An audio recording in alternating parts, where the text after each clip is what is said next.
The Tomlin news, we have now, count them, 9 head coaching openings across the league, including 3 in the AFC North alone. The Bengals are the only team in the AFC North that has a coach. Speaking of which, Ravens owner Steve Bisciotti yesterday explaining his decision to fire John Harbaugh after 18 years. Listen. We want the Ravens to succeed. I felt it was the right time to make the change. If not now, when? If I'm already here and my gut is telling me it's time, why would I let John rebuild an entire staff? Because I'm going to be sitting here next year saying, what the hell did I do last year? And I made the decision by myself. And they understood. We had already talked about why I was there. If Tyler Loop makes that field goal, is John Harbaugh still here coaching this team? For a week. Yikes. Yikes. Wow. Okay. I need, listen, number one. I love it. Chad Steele, PR guy of the Ravens, I need Steve Bisciotti at a microphone, like monthly next season, because it's real and unfiltered. Yeah. I think for me, the biggest quote that came out of there was, I got to the point that I didn't believe I would feel regret after I made that decision. You've been there. You've been with somebody a long time. And every day you're looking at them, you're like, is this the right? Yeah, and everything they do, you're just sort of like, in the back of your head. But you're just waiting for them to like prove you wrong. And then finally the season ended the way it did.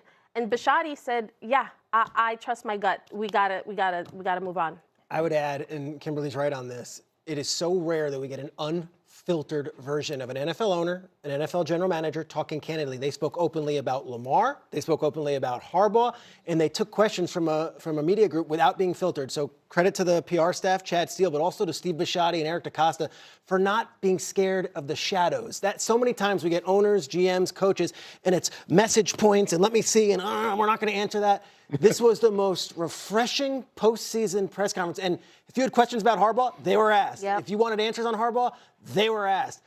It was time. They're moving on, regardless of whether they won or not. It seemed like the disconnect there, it was time to move on. So we know that part of it. And now the next part of it is the interesting part of it to me, because at the end of the day, while he was there 18 years, the Ravens had ceased to be about John Harbaugh at some point. They are now about Lamar Jackson. They are about a 2-time MVP quarterback who has, for whatever reason, not elevated in the postseason, doesn't have championship hardware, all that kind of stuff, and is starting to get older. So the question is, what now, and what does Lamar Jackson, how does he figure into what happens for the Ravens starting today? Yeah, I mean, he's the most important player on the team. I think it's rare in the NFL where you have a quarterback that's that good, have a vacancy with a quarterback that's that good and has that much influence should he choose to exercise it. I'm sure every coach that comes in there has to have some philosophy or some plan for how he is going to win Lamar over and make Lamar the best version of himself, keep him happy, and also keep him healthy. Like, those are the plans. Those are some of the questions that I'm sure are going to be asked and have to have a good answer. But I think one of the huge decisions they have to make is like how they're going to address that defense and fix that defense. I think Lamar, no matter what, you're going to get an A version of Lamar Jackson for the next few years. Whether it's A+ or A- is, I think, what the coach can impact. The defense, on the other hand, there's a little bit more variance. See, I'm not as sure. I'll be honest with you. Like, this is a buy-in thing for me. Like, I think if you're DeCosta and you're Bisciotti and you're saying, Lamar's got to buy in. Like, right. The article that was written a month or so ago that and John Harbaugh defended him about, maybe not practicing all the time and all these different things. And you better have that guy buy in. I'm going to tell you right now, I played 14 years in the league. That guy got to be bought in. If you want the other 52 to buy in, that dude's got to be bought in. And so that means practicing. That means all of the above. So whatever guy floats his boat, and because he is the two, and you've made the decision. You parted from John Harbaugh. You decided, hey, we're going to go with Lamar Jackson. Lamar Jackson about to be 30 years old. All right. So and we've seen the injuries, we've seen the body of work. Right. He's fantastic. When he's good, he's great. But when he's unavailable, your team struggles. We got to figure this thing out because you got to have buy-in from Lamar Jackson, 100%. Let me take you within the castle, which is what they call it there in Owings Mills, and Dominique knows it well. They've already interviewed a few candidates, and they're doing a couple rounds of interviews. So what it is they're taking a wide net now, and then they're going to narrow it down, and that's when Bisciotti and Lamar will actually meet the candidates themselves. There you go. I've spoken to a few of the candidates who've already interviewed, and the focus is how do we maximize the next 3 to 4 years with Lamar Jackson? And what is your plan of getting the most out of Lamar Jackson. What's interesting, though, is I've spoken to a couple offensive coaches. They interviewed for the head coaching job, they think, but it also might have been for the offensive coordinator job. And that's what DaCosta and Sashi Brown, the president, have told them candidly. We're meeting with all these names. You might be our head coach. You might be our offensive coordinator. We just want to meet all of you and get that plan for Lamar in place. And what Bisciotti said yesterday was so fascinating and so candid. He said, I spoke with Lamar. If I'm going to fly up from Florida and meet with these guys and you want to have a say, I will get you a private plane. I want you in Owings Mills. I want you in Baltimore, and I want you to personally have something to weigh in on here. That is on you, franchise player. Do you want to be a part of it? Because the invite is out there.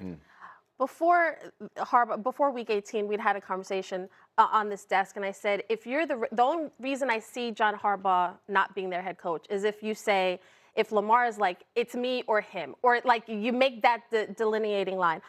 What Bisciotti talked about also was, hey, Lamar, we got to get you to a long-term extension so that we can lower your cap number and so we can build this roster. Yeah. And it's not just the defense, that offensive line.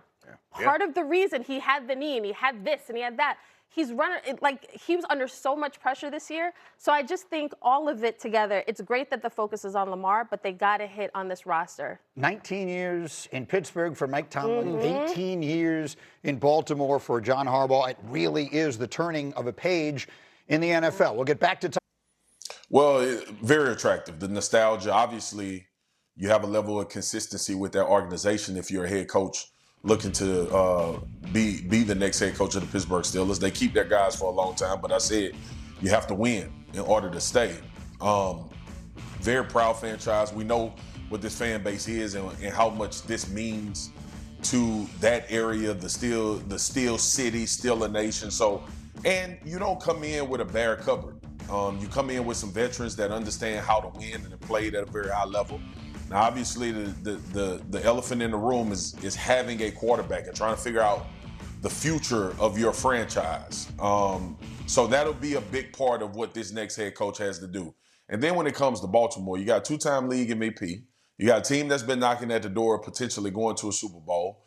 You have a lot of talent, some young talent, some old talent, dudes that have played at a very high level, and a very stable organization as well with the owner Bisciotti running it. So this is going to be very enticing for a lot of head coaches. I think offensively, it's something that the Baltimore Ravens should explore, though.